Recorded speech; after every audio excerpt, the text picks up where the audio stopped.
Terima kasih untuk Anda yang masih bergabung bersama dengan kami dan di segmen ini kita akan review bagaimana jalannya perdagangan di sepanjang hari ini. Dan kami ingatkan kembali Anda masih bisa berpartisipasi di WhatsApp interaktif kami, maksud kami di nomor di 0812 di 8788 di 3723 seperti yang tertera di layar televisi Anda. Dan saat ini kami sudah terhubung bersama dengan Bapak Kiswoyo yang merupakan Head of Investment Reswara Gian Investa. Kita akan langsung sapa saja Pak Kiswoyo. Selamat sore, apa kabar Pak? Pak Kiswoyo, selamat sore, apa kabar? Ya, sore Pak, sore. Baik Pak, sore Pak. Pak Kiswoyo, selamat sore. Sore Pak, sore. Iya. Apa kabar Pak Kiswoyo? Terima kasih sudah meluangkan waktu di IDX Channel. Pak Kiswoyo, hari ini indeks harga saham gabungan mengalami penguatan yang cukup signifikan meskipun di penutupan sesi kedua penguatan lebih ke arah terbatas ini. Bagaimana Anda melihat penguatan indeks harga saham gabungan hari ini dan tadi pun secara intraday sempat menyentuh kembali di level 6.800-an? Jadi memang kalau kita lihat level support psikologis di 6.500 masih sangat kuat. Terus kita lihat memang level psikologis kan ada dua, yang bawahnya 6.500, yang di resistennya adalah 7.000. Garis tengahnya 6.750. Jadi memang high-nya itu sempat hari ini 6.800 sudah jauh melewati. Closingnya kita berhasil tutup di 6767. Sehingga sudah berada di atas garis tengah 6.750, semoga besok masih bisa melanjutkan penguatannya ke arah 7.000. Jadi level 6.500 sebagai support dan level psikologis di bawah, selama tidak dijebol, itu harusnya masih sangat kuat untuk bisa menahan IHSG dan melanjutkan bullish ke atasnya, seperti itu. Baik, beberapa sektor yang menopang penguatan indeks harga saham gabungan, Pak Kiswoyo, dari sektor keuangan, perbankan, big cap, tampaknya hari ini masih melanjutkan penguatan ini. Bagaimana Anda melihat penguatan yang terjadi? Apakah ini juga para pelaku pasar ini sudah mulai melakukan persiapan ini jelang rilis data kinerja kuartal keempat di 2022 ataupun secara full year di 2022 nanti? Betul, jadi memang kalau kita lihat laporan keuangan sudah mulai diperhitungkan oleh sebagian para investor dan para trader, karena nanti ujung-ujungnya adalah akan berujung pada dividen.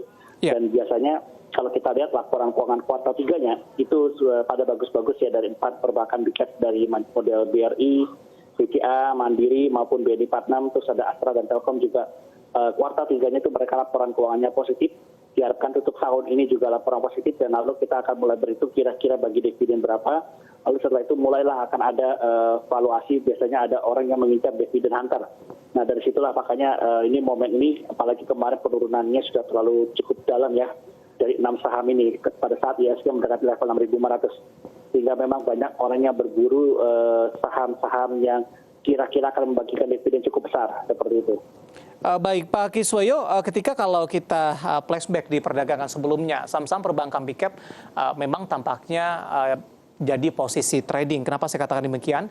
Karena mengalami penguatan signifikan, kondisinya tidak berlangsung lama, kemudian kembali mengalami koreksi yang cukup dalam. Secara teknikal, bagaimana posisinya saat ini? Apakah kondisi yang sama akan berlangsung begitu, ataupun mungkin karena para investor masih menunggu rilis data kuartal keempat dengan harapan positif tadi, penguatan masih akan terus berlanjut untuk perbankan big cap di beberapa perdagangan ke depan?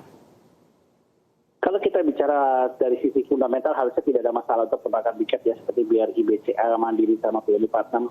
Tahun ini juga pertumbuhan ekonomi Indonesia kami prediksi sekitar 4,8 sampai 5%. Jangan lupa tahun ini adalah tahun kampanye, di mana akan ada bagi-bagi duit. Itu otomatis masyarakat ketika dapat uang itu pasti digunakan untuk belanja, dan pertumbuhan ekonomi kita 50% lebih itu disokong oleh konsumsi domestik.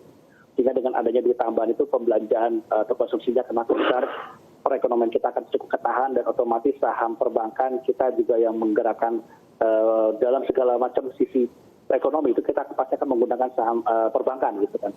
Dan perbankan kita juga memang NIM-nya juga gede-gede kan gitu. Jadi harusnya tidak ada masalah untuk tahun ini pula gitu loh. Karena pertumbuhan ekonomi masih tinggi, konsumsi masyarakat juga masih gede begitu.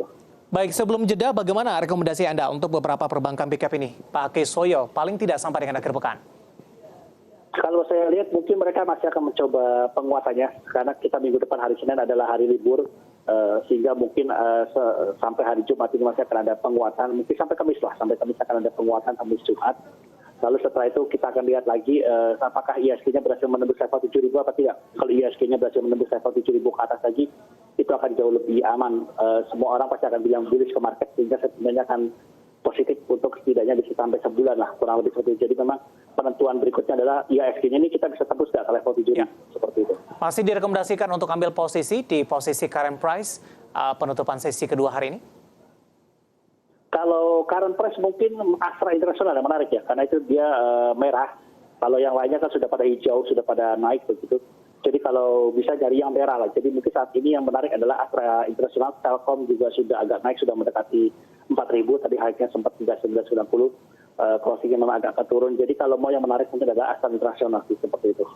Baik Pak Kiswoyo, menarik, kita akan jeda terlebih dahulu. Nanti kita akan coba lihat saham-saham pilihan apa saja yang Anda rekomendasikan. Nanti juga kita akan coba singgung sedikit dari sektor teknologi yang sudah menguat di beberapa waktu terakhir. Dan pemirsa, kami akan segera kembali sesaat lagi. Pemirsa, masih di IDX Session Closing dan kami juga masih menggunakan Anda untuk bisa berpartisipasi di WhatsApp interaktif kami di 0812 di 8788 di 3723 seperti yang tertera di layar televisi Anda nantinya. Kita akan lanjutkan kembali perbincangan bersama dengan Bapak Kiswoyo yang merupakan Head of Investment Reswara Gian Investa. Pak Kiswoyo, kita lanjutkan kembali Pak. Yes. Ya, sebelum melihat saham-saham pilihan apa saja Anda rekomendasikan, penguatan hari ini juga ditopang oleh saham-saham sektor teknologi ini, Pak Kiswoyo. Bagaimana Anda melihat penguatan sektor ini di sepanjang 2023? Tampaknya ini juga sudah mengalahkan penguatan dari indeks harga saham gabungan ini setelah mengalami tekanan yang cukup dalam di tahun 2022. Kalau saya tuh teknologi sebetulnya pasannya apa nih Mas? Saya agak-agak bingung nih kalau kita bicara teknologi. Oke, boleh Goto mungkin Pak sekaligus menjawab pertanyaan dari WhatsApp interaktif kami. Saya akan coba lihat Bapak Joni dari Jakarta ini. Goto sudah 3 hari hijau terus support dan resistennya. Kemudian kalau ingin masuk masih direkomendasikan tidak dengan penguatan yang terjadi?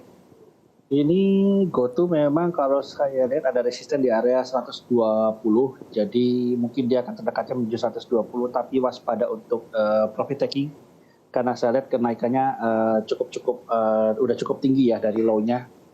Jadi kalau lihat teknikal ya lihat 120 tembus apa nggak? Kalau nggak tembus nanti takutnya bisa berbalik ke arah ke bawah lagi sih seperti itu. Baik, next kita akan coba singgung untuk buka. Hari ini sempat menyentuh ke level tertingginya di 274 dan level terendah di 262, Pak Kiswoyo. Kalau saya lihat dia masih sideways ya, jadi dia masih sideways. Ini range-nya itu antara 200.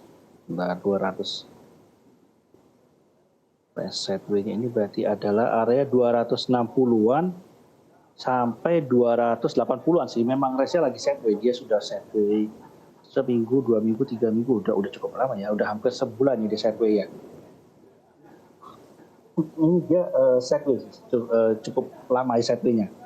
Jadi mungkin range-nya ya antara 260 sampai 275 lah kalau range yang mepetnya. Oke. Gitu. Rekomendasinya untuk buka? Wah, ini kalau lagi sideways begini dengan range sempit seperti ini kita belum tahu. Kalau misalnya dia nembus yang atasnya, kalau dia mau kuat naik ke atas, dia harus bergerak di atas 278 lah, 276. Tapi kalau sampai dia turun di bawah level 250, ya ini dia bisa downtrend lagi, bisa lanjut turun ke bawah lagi. Jadi memang lagi ada reset play-nya sih biasa betul gitu. Baik, buka ditutup hari ini flat di 262, tadi sempat menyentuh ke level tertingginya di level 274.